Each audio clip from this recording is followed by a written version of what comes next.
Hello again, everybody, and welcome back to Groundhopper Soccer Guides. My name is Paul Gerald, and if you're watching this video and you're keeping up with what I do over at groundhopperguides.com, then there's a few things that I kind of assume are true about you. One of them is you're not English. You don't need me, if you are English, to explain to you about songs and pubs and stadiums and that kind of thing. So we'll assume you're not English. I'll also assume generally that most of the attention that you pay, if not all of it, is to the Premier League, which makes sense. It's a great league. It's all over television. Why wouldn't you watch the Premier League? I'll also assume that you have chosen a club to support, which makes it a lot more fun, and that club is in the Premier League and most likely is one of the so-called Big Six clubs that get all the attention, all the money, all the top players, and they win all the championships. We're talking Arsenal, Chelsea, Tottenham, Manchester United, Manchester City, and Liverpool. So that's where most of the attention go. It's where most of the requests I get for tickets and consulting and hospitality packages are all to one of those six clubs. In fact, it seems like most of it is to Liverpool these days. But that's great. Those are amazing clubs, and I highly recommend you catch a game there whenever you can. I'll also assume, just one last thing, that as a non-English person, you go to England maybe once or twice in your life. I don't know. Maybe you're lucky and you get to travel a lot, but maybe you only get to go one time, and so you're probably going to be mainly around London, and so that's what you're going to see. So I put all of that together, and I figure most of you are going to wind up spending a lot of time in London, and if you're going to a game, it's probably at one of those Big Six clubs. And that would be a great trip. Don't get me wrong. London's an amazing city, and those clubs are fun. What I'm trying to do here at Groundhopper Guides is, first of all, educate you on the whole experience. Even if you are going to a Chelsea game and you see them on TV and you know all about the players and stuff, maybe you don't know what pub to go to before the game. Maybe you don't know what part of the stadium is best to sit in. Maybe you don't know Chelsea songs. So all of these things I'm trying to educate you about. What I'm also trying to do is get you beyond those Big Six clubs. Get you out of London, get you out into the country, or maybe just get you into parts of London that you wouldn't ordinarily go to, right? So that is a very long introduction. What I'm trying to get around to saying here is that I'm starting up a new little series of videos here that I'm calling Beyond the Big Six. And what I mean by that is those six clubs are great. Go to a game at Tottenham and Arsenal and Liverpool whenever you can. And now let's get beyond the Big Six.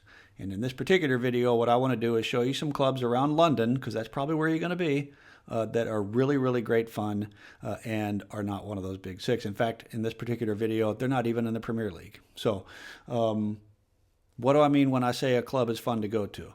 First of all, the stadium is nice or is appealing. In some cases, they're not nice, and that's what I like about them. We'll get to that. They got good fans. It's fairly easy to get there. There's some other stuff to do in the area. Just basically the whole experience of going to a game there is an entertaining thing, which I think is also indicative of what life is like beyond the top of the Premier League. So what I want to do is show you some pictures, tell you some things about some other clubs around London, outside the Premier League, and most importantly, beyond the Big Six. So let's check it out. Okay, so first, just a quick reminder, a lot of clubs around England, right? This is a map from my website, groundhopperguides.com, that I created that shows all the clubs in the top six tiers of English football. So the top four have 92 clubs. The next two tiers, the National League and then the National League North and South, have another 72 between them. So you're looking here at 164 clubs that are just in those top six tiers. There are hundreds more beyond that. Again, just an idea. This is from Birmingham here down to London. And that's all of the clubs in these top six tiers. So lots and lots of clubs. Here's what we would call Greater London. The circle here basically corresponds to about the expressway loop around the city. Everything in here is pretty much within an hour on public transit from the very center of London. So, and again, all of those dots in there correspond to a club. So just letting you know A lot of options. Now, if you like most people and you focus mainly on the Premier League, there's a couple of clubs here that you're already going to know about that I'll just point out real quickly anyway. Fulham is a club that has been up in the Premier League recently, and lovely ground, 25,000 seats right by the Thames River, nice neighborhood, some really cool old-fashioned touches. Fulham is a known club. Crystal Palace is in the Premier League and also has a cool old stadium. Really, really interesting part of town. Love South London. You got to take a bus to get out there or walk about 15 minutes from a train. So that's fun as well. I can also recommend an outstanding fish and chips place on the way over from Thornton Heath Station. But what you really got to do if you're in South London, don't mess around. Go get some jerk chicken. There's a great place right by the stadium. So anyway, what I really want to do is focus on some smaller clubs, though, and some clubs that, if you're like most foreign folks, you haven't heard of. So let's start over south of the river and well out to the east here at Charlton Athletic Football Club. This is a friendly, really old-fashioned, kind of family-oriented club that is, for me, is a great mix of small and really not so, I don't know, spoiled, if you will, by being a big club. You're not going to run into a bunch of other non-English fans or even frankly non-Charlton fans there. And yet it's a pretty big club. It's a nice stadium. It's got nice, modern structures and all that. But again, kind of a cozy small town feel to it. And it's got 27,000 seats, so it's not tiny by any means. It's a stadium called the Valley, and you're kind of right down on top of it there. I mean, that's they can really get some good atmosphere going in that end of the stadium there.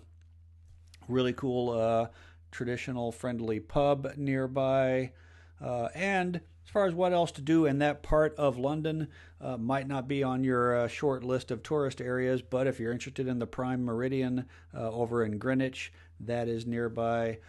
There's some cool stuff along the river. This is the Cutty Sark Museum. This is an old boat that transported tea from Asia into London, and have a really cool exhibit there, including this crazy, almost weird collection of bowsprits, as they're called. The lady on the character on the front, on the bow of the ship.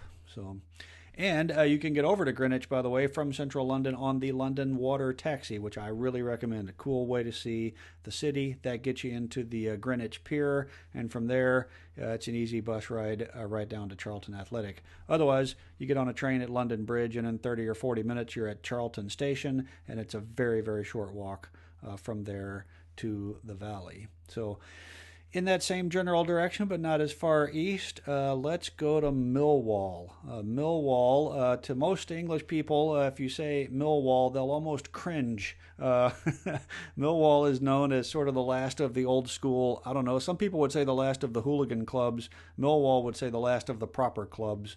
There is, I freely admit, a bit of an edge at Millwall. You're going to hear a lot of saucy language. The neighborhood is not exactly glamorous. This is one of the approaches over toward their ground, which is called the Den, and yet it's really, really convenient. It's one train station out of London Bridge there on the south side of the river, and when you get there, it's 20,000 seats. Everybody's packed right in. The fans are great. They love their club. They have not been in the top tier for many, many years. So everybody in there is a stone cold Millwall fan. And they make a bunch of noise. And it can honestly, you're really right on top of the pitch. It can get pretty intimidating there when they're up for it. The Den is a fun place to be. And one of the best fish and chips places I've found in London is not far away at all, called Express Fish Bar. Fantastic place. Let's go west now, and over here on the west it says Cayenne Prince Foundation Stadium. Everybody knows that place instead as Loftus Road, the home of Queen's Park Rangers. The Queen's Park Rangers have been in the championship for years. They've got an even smaller stadium. It's 18,000 seats, really packed in there. Again, great fans, great atmosphere. and a stadium that is absolutely right in the middle of town. I mean, look, this is a main street that they close for games. And here we are inside the stadium having a beer before the game. You got your seats up on the left and apartments on the right. You're really tucked into a neighborhood there at Loftus Road. And like I said, tucked right on top of the pitch. The away fans are over in that end there behind the goal. And if you're anything over about 5'10", you're going to be tucked right on top of the people in front of you too. Don't know how to tell you. It is a tight fit at Loftus Road, but that really just adds to the experience for my money. 18,000 people in there right on top of each other and can make a bunch of noise. And it's in a cool neighborhood area called Shepherd's Bush. Really easy to get to. Train station right there at Shepherd's Bush. Short walk over to the ground. Plenty of places to eat. This is a really sweet old-fashioned pub in the neighborhood. I found 2 or 3 of those around. You can see the blue and white striped shirts there. QPR calls themselves the Hoops for those shirts. So let's stay north of the river, go a bit east. You'll notice out here, up in the northeast here, the East End is what they call this generally. But here's West Ham of the Premier League. Let's skip that boring big old stadium and go up here to Leyton Orient Football Club. Leyton Orient has been over there for many years. They just in 2019 got themselves back into the Football League, so they are in League 2, and this is the definition of a traditional family-friendly community club. They have built this brand new stand here that has all the offices and the concessions and the club shop and that kind of stuff. The rest of the ground is this very old-fashioned single tier with the roof and the supporting pillars. Really old-fashioned club, but in an up-and-coming part of town. One thing that's kind of unique about them is that they, years ago, to raise some money, they sold basically as much of their property as they could. So they now have actual flats in the corner. These are just private residences here that if somebody happens to own that flat, they get a seat to the game. So there you go. And you might catch a good sunset while you're over there. So not a glamorous neighborhood, nothing really there for tourists, but there's places to eat. There's a couple of really nice pubs, and it's super easy to get to. It's a half hour out from central London on the tube. And while you're there, you need to go by and pay respects to Laurie Cunningham, the first black player to represent England at the senior level, and also the first Englishman to play for Real Madrid. Tragically died young in a car accident, but got his start right there at Leyton Orient Football Club, and they've got a statue for him, so check that out. Let's go back south across the river, and we're going to drop down several levels right now. This is down into Tier 6, the National League South, and go to Dulwich Hamlet Football Club. Dulwich is a, frankly, pretty posh neighborhood down in South London there in Lambeth. And this is Tier 6. This is football at its truly like neighborhood level. This is their ground called Champion Hill. This is the area, the part of the world where, the club shop is a container that they park right there. The whole thing is out behind a grocery store. You got to almost walk through a car wash to get in here. It holds 3,000 seats.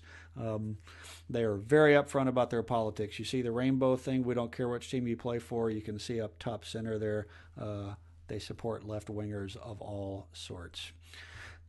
They have a really friendly little club there right inside the main stand. This is the main stand, so you can sit in here. And by the way, I just want to call your attention to something here. I picked one guy here. See this guy right here, bald gentleman there? See what he's doing? He's drinking a beer. You know what else he's doing? Watching the game. You may have heard that in England you can't drink a beer while you're watching a game. That is true, but not at Tier 6 in the National League South. You can straight up go into that club, get yourself a beer, and walk out. You can see them. They're all over the place. So you can sit in the stand, absolutely. What I think you need to do is get out on the they're not even terraces, really. There's just a few steps here, as you can see. Go stand up, unless the weather is just miserable. Get in the middle of the crowd, go have a good time. I caught them there on a full crowd, 3,000 people. It was a big occasion, but it really feels like everybody there knows each other. I met the mayor of Dulwich while I was there. And you can get into a pickup game. If the kids are bored, just tell them go find a game they can play while you're watching the pros. And speaking of that, you can just about reach out and shake hands with these players. This is up close personal football for sure. We're going to go a little further north now. This is Luton Town, way up there on the north side. Luton is a town that, for tourists, you might recognize it because it's got an airport. Luton is one of the regional London airports. For example, I flew from there after seeing a game at Luton Town. I flew to Barcelona for about $100 round trip. So one of the great things about being in London. But maybe you're going to fly out of Luton. Why not go up the day before and catch a game? Most people, especially in London, will tell you that Luton is a dump. It's a terrible place. That is not true. It is an old industrial town. They were famous for making hats. That industry is pretty much long gone. Luton absolutely went into decline, but the fact that it's got an airport and it's pretty close to central London means that a lot of people go. People are starting to move there. It's an up-and-coming place. Great Indian food. I can't tell you how good this food was. So get in touch with me. I'll tell you where I found that. The ground itself, I'm not going to lie. It is generally regarded one of the worst grounds in the entire country. But what that means is there's a certain group of people, myself included, that thinks, no, it's not a terrible ground. It's a proper footballing ground. It's a throwback. It is from the old days. It's perfectly safe, like you're not going to get jumped by hooligans or anything. But yeah, you might have to walk down an alley to get there. You can see, like, the left side of this shot is the stadium and the right side is flats. In fact, it's famous that the away fans actually have to enter this entrance here that is between people's flats to get into the stadium there. It's called Kenilworth Road, Luton Town Football Club. You can see back in the day when they were supposed to add seats, they had terraces here. They just pretty much went out and got some plastic slabs and bolted them on top of the terraces. They built this stadium up here, this section up here in the corner. That's where I sat. Look, the paint needs work. Let's just say it is filled with character. This is my view from my seats. You can see the far side there. I don't know that they parked containers over there, but it sure looks like it. That's kind of the hospitality area, the private boxes. What you got to look out for, though, is that you're going to have something in your way. I didn't know about this thing until I got there, but this is actually one of the floodlight towers that's right there in front of my view. So to me, this is just character and charm all over the place. I love it. I love Luton Town. They're currently in the championship, but in real trouble of going back down to League One. That's about where they're at. League One, championship, they kind of go back and forth between those two.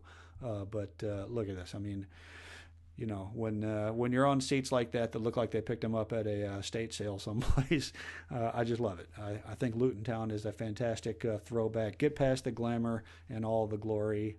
Get yourself out to Luton.